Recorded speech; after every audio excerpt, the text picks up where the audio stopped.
Yo tout le monde, bienvenue sur la chaîne de Max. On se retrouve pour l'épisode 1091 de One Piece. Vous savez comme on est motivé pour ce nouvel arc de One Piece, Egghead, qui dévoile d'ailleurs une nouvelle affiche alternative réalisée par Midori Matsuda, visiblement la character designer de la série. Eh ben j'aime bien. Je trouve qu'on est tout à fait dans le style graphique de ce qu'on a constaté sur ces derniers épisodes et lancements d'arc. Je trouve que c'est très fidèle en fait, et c'est ça que j'ai beaucoup aimé, c'est qu'elle est, tu vois, elle est on model, mais en même temps, elle est très signée entre guillemets et emprunt du style graphique de cet arc. Et je me dis, tu vois, ce genre d'illu, tu la reprends, j'en sais pas, dans 5, 10, 15 ans, selon comment aura évolué peut-être la patte graphique selon l'arc. Ça emprunte vraiment à un moment de l'histoire de One Piece, et rien que ça, moi, c'est des choses que j'aime beaucoup. Tant que ça dénature pas l'ensemble, moi j'aime bien. Ouais, j'aime bien. Et puis ça fait vraiment signature de, comme tu le dis, le début de l'arc. C'est pas vraiment l'affiche de l'arc, hein, clairement. Ouais. C'est vraiment du truc du début, et je suppose qu'on aura d'autres affiches qui vont venir en supplément au cours de l'arc. Et d'ailleurs, vu qu'on parle de dessin, il y a aussi Mamoru Yokota, donc célèbre illustrateur, animateur et tout ça, qui a réalisé des dessins sur Twitter. Donc vous pouvez les voir. Et il y a pas mal de fanart aussi, hein. Peut-être qu'on refera une vidéo, parce que c'est vrai que la vidéo sur les fanarts réalisés pour la hype d'Egghead vous ont beaucoup plu, et j'ai vu qu'il y en avait pas mal de nouveaux. Donc vu que là on doit s'attarder sur l'épisode, on va pas les passer dans cette vidéo aussi, mais il y a des trucs à dire. Alors pour revenir sur cet épisode, on était resté sur l'apparition de Lilith. On découvre son nom dans cet épisode, donc Lilith, hein, donc ça se prononce à l'anglaise, qui du coup a le kanji Waru, donc le mal. Et en fait, on a l'impression peut-être une sorte de personnalité, je ne sais pas bien, parce qu'on a, enfin si je sais en fait, mais je veux pas vous spoiler. Et on a à l'inverse Shaka qui représenterait le bien, donc c'est un gars avec un casque comme les Daft Punk. Et Lilith, on voit sa personnalité entre gros guillemets mauvaise, parce que je la trouve pas si mauvaise que ça, mais dans le sens où elle veut piller les pirates qui arrivent au bord de l'île d'Egghead pour les finances, pour financer apparemment des travaux, si j'en crois ce que dit Atlas un peu plus tard. Ouais, c'était l'épisode des Cassos, au sens MDR du terme, hein. Il n'y a pas de péjoratif ou de jugement de valeur sur ce terme, je préfère préciser, parce qu'on connaît 2024, comment ça se passe. J'étais mort de rire. Et déjà, ce premier passage avec... Donc tu l'as dit, Lilith qui se présente, et on se dit, ah putain, finalement c'est pas Vegapunk, c'était un machin, donc ça c'était top. Et alors en face, t'as les deux pervers. Bon, c'est pas l'humour que je préfère, hein, vous le savez, Sanji et Brook qui recommencent leur gimmick, mais peu importe, c'est comme ça. Usopp, Franky, déjà t'as les quatre là, c'était le début de la cassosserie, c'était Cassos non. Et ça va pas s'arrêter là, après avec Luffy, Bonnie et Chopper, ils m'ont tué au sol. Je te jure, frère. Je me suis dit, c'est quoi cet épisode? J'étais mort, mais avant ça, vous allez voir, parce qu'une fois qu'on a effectivement eu tout ce passage avec Lilith, c'est même ces bébés, ces monstres marins qui apparaissent, on se dit waouh, c'est quoi cette île, c'est quoi ces monstres, c'est qui ce personnage? Et après que cette surprise est levée, on va du coup avoir cette discussion avec Shaka, tu l'as dit, entre les deux.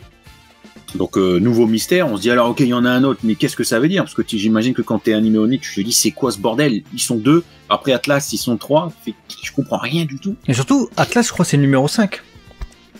Donc Atlas c'est le 5, Shaka c'est le 1 et Lily c'est le 2. Voilà, c'est ça, t'as Punk 1 et 2 à la limite, mais après t'as le Punk 5. Et surtout Lily, elle dit un truc assez intéressant, elle dit quand je sais plus, c'est Franky peut-être qui lui dit ça. Ah, ça veut dire que t'es Vegapunk et tout. Elle dit, parce qu'elle se présente en tant que Dr Vegapunk, hein, dans un premier temps. Ouais. Mais elle dit, non, il n'y a pas moyen que je sois Stella. Qu'est-ce que ça veut dire, ça? Alors, les animés only, là, vous devez être en mode, Stella, c'est quoi ça? Qu'est-ce que c'est cette affaire? C'est le vrai Vegapunk? Qu'est-ce que c'est cette histoire? Ouais, c'est une interrogation que Est-ce vous qu'il allez... s'appelle Stella? C'est quoi? C'est son prénom? C'est quoi le dossier? Ouais. Ah, il y a plein de façons de petits indices dans cet épisode qui sont plus ou moins discrètement disséminés. Là, t'en as eu un. Le numéro 5 de Atlas qui en dit long peut-être sur d'autres choses. Et il y en a eu un autre aussi que j'ai trouvé assez fort, mais je n'en dirai pas la nature puisque c'est tout le sujet apparemment de l'épisode prochain. Mais on a quand même à un moment donné, quand on retrouve Chopper, Luffy, Jinbei et Bonnie, On a Bonnie qui est totalement vénère d'ailleurs sur Vegapunk.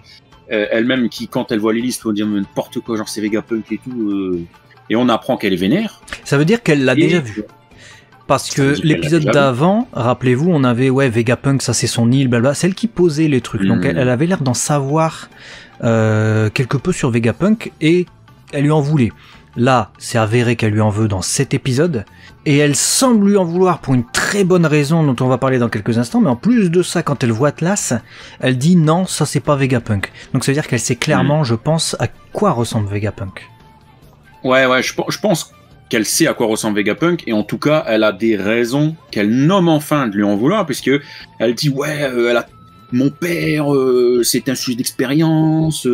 Vegapunk, il a transformé mon père en une machine de guerre, un robot mécanique, blablabla. Et là, on se dit, mais c'est qui ton père ? Bon, quand t'es dans le manga, tu le sais. De toute façon, vous le saurez à l'épisode prochain. Mais là, on voit un menton quand même. Quand elle en parle, on voit une figure. Menton, je me suis dit. Mais... Tu le devines. Et puis surtout, si t'as vu la rêverie, elle était censée... elle était partie pour faire quelque chose, apparemment. Bon. Voilà. Bon. Est-ce que son père... rien. Est-ce que son père est lié à cet événement qu'elle a vécu à la rêverie ? Je sais pas. Enfin, si je sais, mais je ne dirai rien. Mais c'est... Ouais. C'est exaltant, là on est dans quelque chose, on est quand même en train de faire des liens entre pas mal de personnages importants de One Piece et cette supernova, parce que souvent les supernovas sont mis en avant dans le Nouveau Monde. Supernova nouvellement mise en avant a l'air d'être en lien avec d'autres personnages, Vegapunk, un autre personnage qu'on ne nommera pas mais qu'on vous laissera deviner. Et puis en plus ce qui se passe avec Luffy et tout ça, c'est très très intéressant. Ouais, tu as mis le mot sur ce que j'ai ressenti dans cet épisode, tu parles de quelque chose d'exaltant.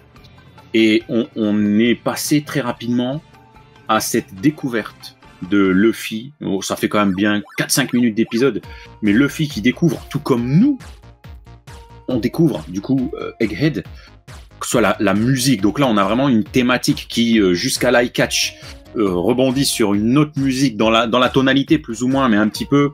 Tu vois, ça m'a fait penser un peu des musiques pseudo-électro, mais de jeux vidéo des années 90, type SNES, tout ça, mais pas avec la sonorité 8 bits, avec la sonorité de maintenant. Enfin, je sais pas si je suis clair dans ce que je dis, mais tu vois, c'est une composition moderne dans la sonorité, mais une mélodie, un rythme très jeu vidéo d'époque qui, du coup, c'est vrai que quand on jouait petit, les jeux vidéo, pour nous, c'était le futur, en fait. Quelque part dans notre vision du monde. Et j'ai trouvé que ça collait de fou. Moi, j'ai adoré, en tout cas, cette ambiance-là. Et j'ai trouvé ça exaltant, pour reprendre ton terme, parce que le Luffy qui découvre tout, nous on est là, on fait « Waouh, c'est beau, putain !» On découvre ces monstres, ces robots, on découvre les hologrammes, c'est coloré, c'est vivant, et en fait, j'ai adoré tout, en fait. Que ce soit la découverte, que ce soit après les innombrables cassosseries des trois, là, avec la bouffe, l'humour, et comme tu parlais justement de cette supernova nouvellement introduite, j'ai trouvé que cet épisode, comment je peux dire ça en étant juste, rendait vraiment justice à Bonnie. Il y avait quelque chose de très positif, tu vois, il y a vraiment des ondes positives qui dégageaient de ce personnage-là, et t'as envie d'en savoir plus, et t'as envie de la suivre, et t'as limite envie d'en faire un des tiens, tu vois, en mode, elle fait presque partie de la team, tu vois. Et c'est bien parce que quand on sait ce qui se passe, quand tu es lecteur du manga, c'est hyper important d'avoir ces ondes-là, je trouve, pour ce perso-là. Moi, je trouvais que c'était très réussi. Tout ce passage-là, waouh! Je sais pas ce que t'en as pensé toi, mais j'aimerais bien savoir, parce que moi, ça m'a emmené, en tout cas. On était plongé dedans. Moi, j'étais très attentif, en fait, à ce qui se passait. J'avais envie que ce soit réussi. Et ça l'était plutôt. Il y a eu de la CGI qui m'a fait un peu peur à un moment donné quand on découvre vraiment tous les bâtiments. Pas le tout début où on découvre les bâtiments, mais quand t'as un plan à un moment donné qui part de, je sais pas, des bâtiments et tu survoles la ville comme ça et ça vient dans la tête de Luffy. J'ai adoré la réal. La CGI, j'étais un peu plus inquiet. Mais finalement, ça allait. La CGI, j'ai trouvé que c'était correct. Il n'y a pas eu un truc qui m'a fait sursauter. Même si elle était visible, je dis pas ça, clairement elle était visible. Même sur le tout premier plan où on voit l'espèce de monstre dinosaure, elle était visible aussi. Sinon, en termes de réalisation, il y a seulement le passage de la machine à bouffe qui était un peu longué pour moi. Donc c'est plus dans le storyboard, dans la durée de l'épisode. Sinon, le reste, j'ai bien aimé. Et puis tu l'as dit, les musiques qui collaient au truc, l'ambiance visuelle, et Bonnie qui est totalement intégré là-dedans. Alors ça, j'ai trouvé ça fort aussi. Bon, même si je l'ai vu en manga, hein, mais c'est un personnage, c'est une supernova qu'on a vu à Sabondi, tout ça. On l'a vu capturé par Barbe Noire, on l'a revu à la rêverie et tout ça. Mais là, on la prend, on la met dans le dos d'un truc futuriste qui a rien à voir, c'est pas du tout la même ambiance et tout. On la met en plus avec Luffy et en plus avec Chopper, Jinbe, des personnages vraiment qui n'ont rien à voir, avec des gabarits, des personnalités différentes. Elle s'intègre parfaitement. Elle arrive à avoir les mêmes cassosseries que Chopper, Luffy.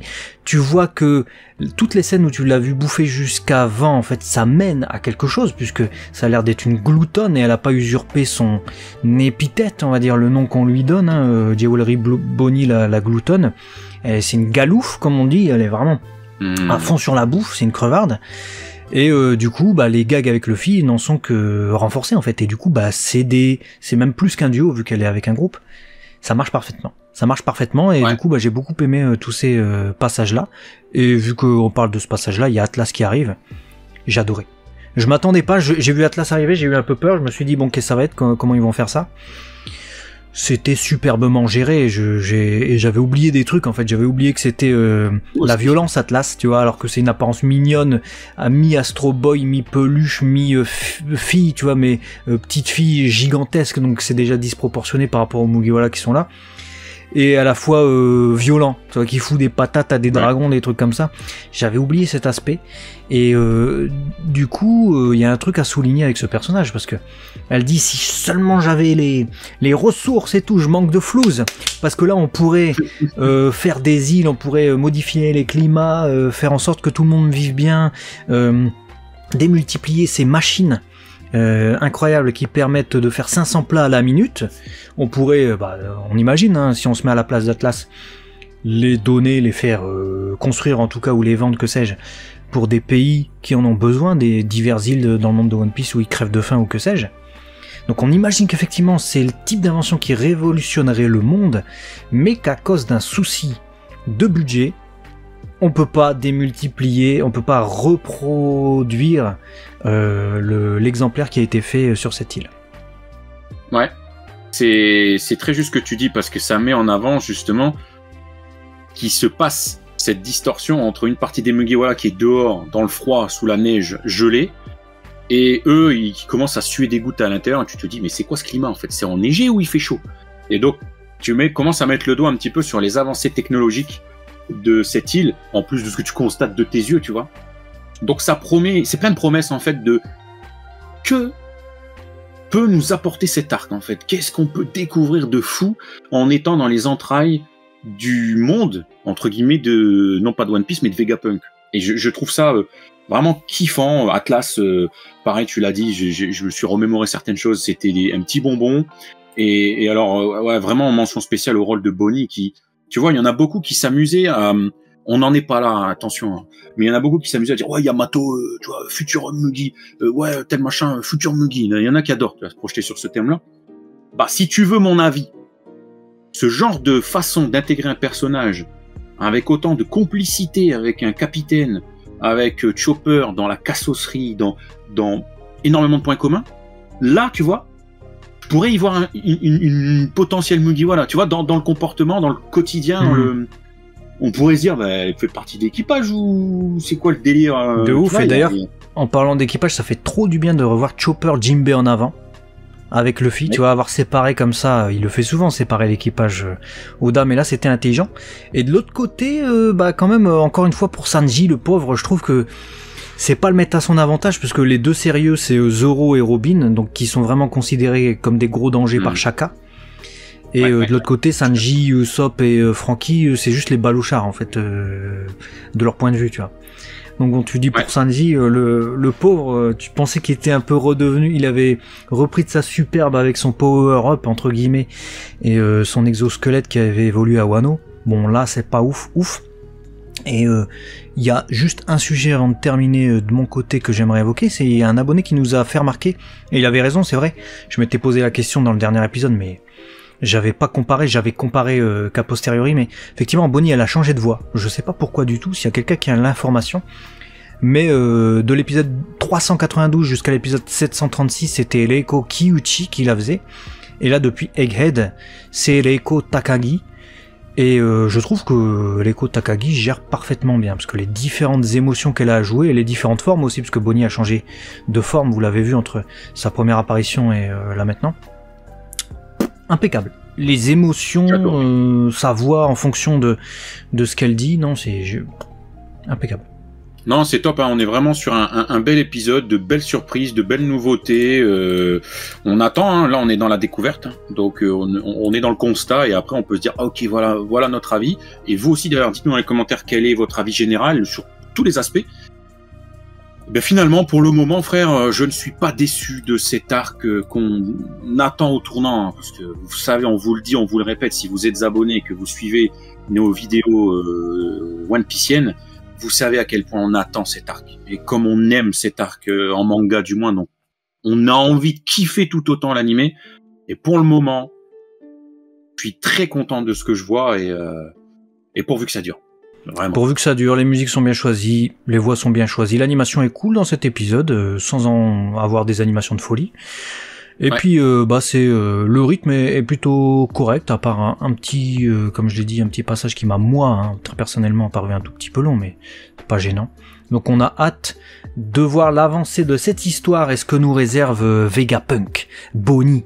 Est-ce qu'elle va trouver ce qu'elle est venue chercher? Est-ce qu'elle va se venger de Vegapunk? Que va-t-il se passer? Est-il méchant? En tout cas, c'est marrant parce que c'est vrai qu'on a des Vegapunk qui sont plutôt bienfaisants finalement.